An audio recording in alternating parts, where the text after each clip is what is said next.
Así lo dice Lamón. Don Federico Lamón. Sonido viral. Así lo dice Lamón.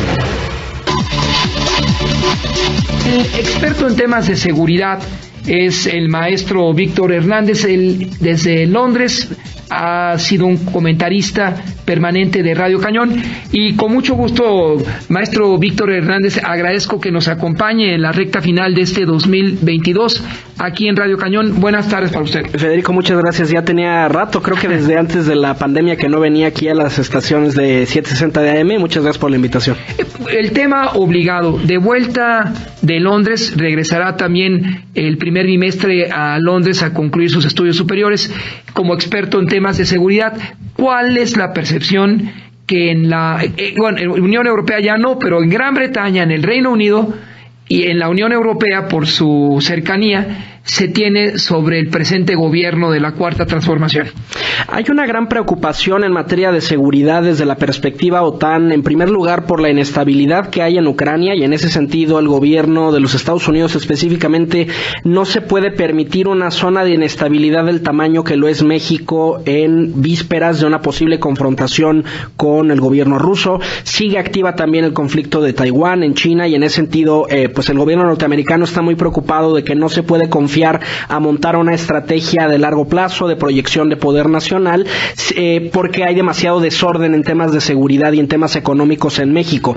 Temas como la trama Cienfuegos, estos gestos tan extraños que ha tenido el presidente López Obrador, específicamente con el cártel de Sinaloa, ¿no? La reunión con la mamá del Chapo Guzmán, el que haya ofrecido algún tipo de apoyo a la familia para que fuera a visitar al Chapo en los Estados Unidos. Todo eso tiene muy preocupados a los estadounidenses y por extensión a la OTAN. En este contexto, pues no se pueden permitir esta clase de riesgos, porque al final para Rusia es Ucrania lo que México es para los Estados Unidos, ¿no? Es decir, es un territorio que está muy cerca, que es volátil, que puede ser fuente de muchas formas de inseguridad y que los tiene muy inquietos como alianza en general.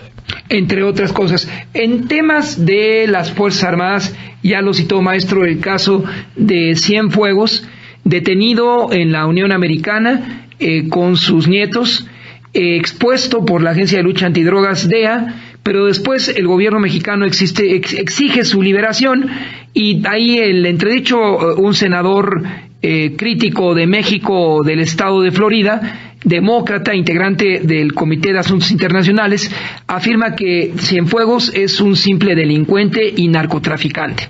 El caso Cienfuegos es muy paradigmático sobre el problema de autogobierno que tenemos de las Fuerzas Armadas en México.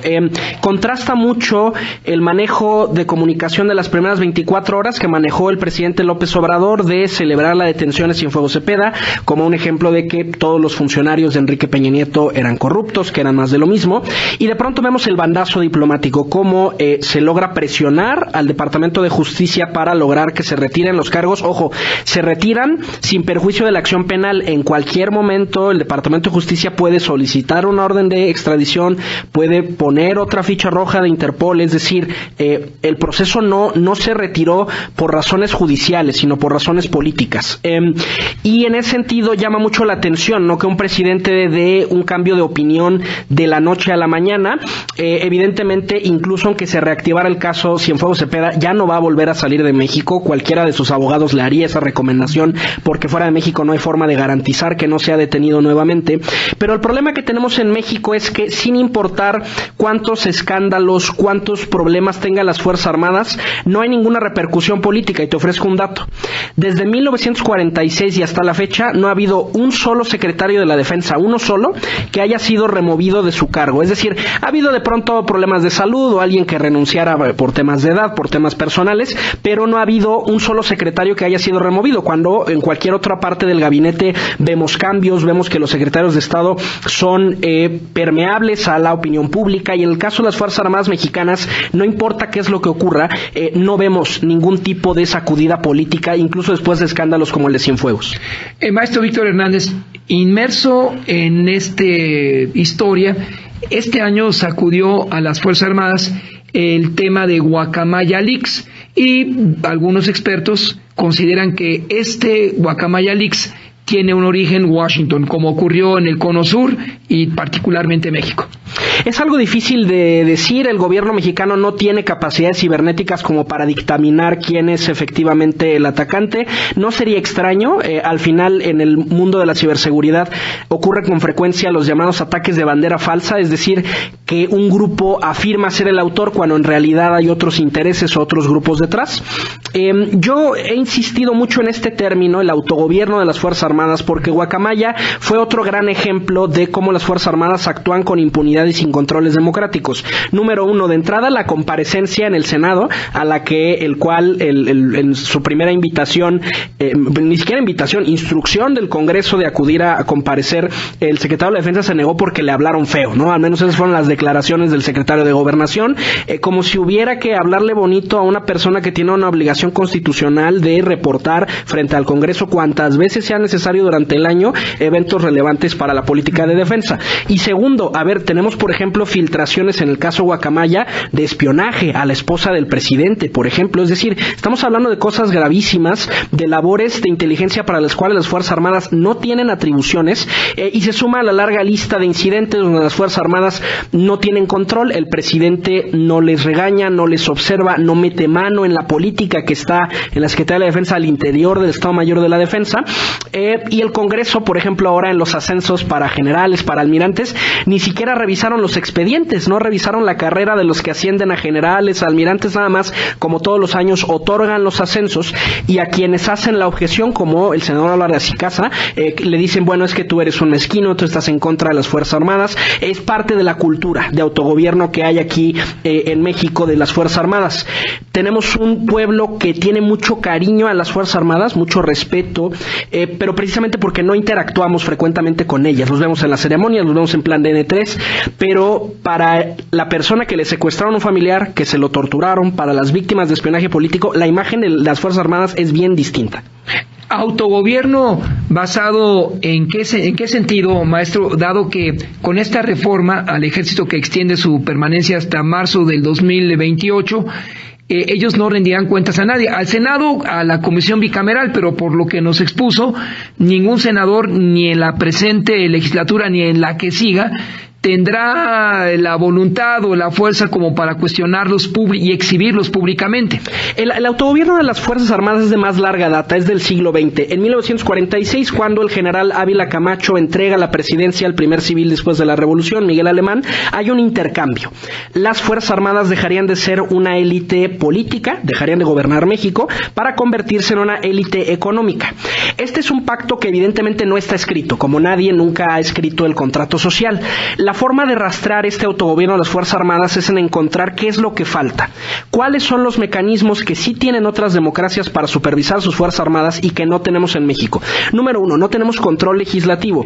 La Comisión de Defensa, la Bicameral de Seguridad Nacional en el Congreso no tienen dientes, por eso el general Crescencio Sandoval puede hacer su berrinche, puede faltar a una comparecencia y no hay ninguna consecuencia legal porque el Congreso no puede morder de vuelta como sí ocurre en Estados Unidos, en el Reino Unido, en el mundo occidental en general. Segundo, no hay supervisión del Ejecutivo. Los presidentes se han limitado a adular a las Fuerzas Armadas, a darles incrementos salariales, agradecerles en público por su lealtad, pero no hemos visto a ningún presidente que se eche un round con el Estado Mayor de la Defensa, que meta la mano en los ascensos de generales y de almirantes, y incluso dentro de la propia ley somos de los pocos países que todavía los secretarios de Defensa y Marina solo pueden ser militares, no tenemos civiles. Por ley solamente puede ser o un almirante o un general de división. Pero insisto, este problema de autogobierno es mucho más viejo, es desde del 46, pero ahora nos ha explotado porque las Fuerzas Armadas las vemos hasta en la sopa. Están construyendo aeropuertos, están construyendo bancos, manejan las aduanas, y ahí sí tenemos un problema, porque donde hay poder hay mucha tentación de abusar de él. Ya en tiempos de los pasados gobiernos del PRI, cuando era hegemonía, los titulares de Sedena eran cuestionados en Washington. Juan Arévalo Gardoqui, directamente acusado por el embajador Gavin de vincularse con el crimen organizado.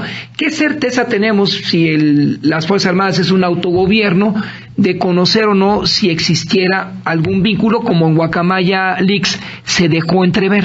Sería muy difícil, y creo que el caso Cienfuegos es la mayor explicación. El Departamento de Justicia libera Cienfuegos a condición de que haya una investigación aquí en México. Y pongámonos en los zapatos de la Fiscalía General de la República. Imaginémonos que eres un MP, te entregan una carpeta y te dicen felicidades, tú vas a investigar al general Cienfuegos. Y entonces tú vas con ese papel a Lomas de Sotelo, al edificio de la Secretaría de Defensa, y le preguntas a los guardias, oiga, ¿me deja usted pasar? Voy a revisar la computadora, el celular del secretario de Defensa. Te garantizo que una de dos sopas, o no los dejaron pasar, o ni siquiera se tomaron la molestia de ir a las instalaciones de la Secretaría de Defensa porque sabían que no los iban a dejar pasar. Cosa muy distinta a lo que ocurre en los Estados Unidos. Por ejemplo, el FBI acaba de hacer hace algunas semanas, incluso aunque está custodiado por el Servicio Secreto, una investigación, una indagatoria adentro de la casa de Donald Trump, y ahí sí es un país donde hay controles y donde si hay sospecha, incluso aunque sea sobre un expresidente, hay posibilidad de llegarlo a investigar. En México la investigación sobre Cienfuegos Cepeda no tiene credibilidad porque es muy poco plausible que los militares hayan permitido que se hayan hecho diligencias en territorio mexicano. Entonces, es muy difícil que lleguemos a saber la verdad de esto, y lo que es una verdadera tragedia es que, aunque Cienfuegos Cepeda ya libró la batalla legal, él a los ojos de la ley mexicana es inocente, tiene su carta de no ejercicio de la acción penal, el daño a la imagen institucional del ejército mexicano ya está hecho, y es algo que vamos a arrastrar por décadas. Hay que ver cómo le pega en las encuestas de opinión, en qué siente la gente con respecto a las Fuerzas Armadas, y ha erosionado quizás de forma irreparable la relación con los Estados Unidos, porque ahorita con la Guardia Nacional prácticamente no hay comunicación, no hay intercambio de información. Estamos viviendo mínimos históricos de la relación de seguridad México-Estados Unidos. Si en el Congreso estadounidense se ratifica el Senado al ministro de Defensa, en México esto difícilmente ocurrirá en los próximos años. No, el Congreso es una oficialía de partes, es una oficina de trámites para las Fuerzas Armadas. Ellos, el Estado Mayor de la Defensa, el de la Armada, se limitan a entregar quién asciende, les informan lo que consideran pertinente, pero el Congreso no tiene dientes para morder de regreso, como por ejemplo el Servicio de Investigación del Congreso de los Estados Unidos. Si al Congreso le llega un informe donde las cifras no le cuadran, ellos pueden mandar verificadores. Así es como se descubrió, por ejemplo, el programa de tortura de la CIA, que es uno de los grandes fracasos de la guerra contra el terror.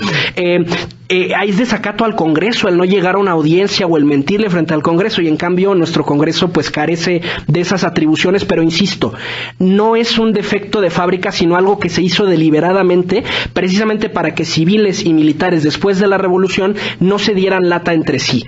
Eso funcionó porque en México no tuvimos un golpe de Estado en todo el siglo XX, pero ahora que las Fuerzas Armadas construyen bancos, manejan aduanas, están, por ejemplo, todos los camioneros quejándose de la extorsión de los militares en las carreteras en estos momentos, porque claro, tienen juguete nuevo, tienen la posibilidad de extorsionar, de sembrar drogas, de meter a la gente en problemas legales a cambio de dinero. Pues claro, todos se están quejando, y es el gran problema. Ese esquema de autogobierno funcionó en el siglo pasado, mientras México no era una democracia, pero hoy el contexto es diferente, y por eso necesitamos un arreglo cívico-militar muy distinto. ¿A cuál arreglo cívico-militar se refiere, maestro?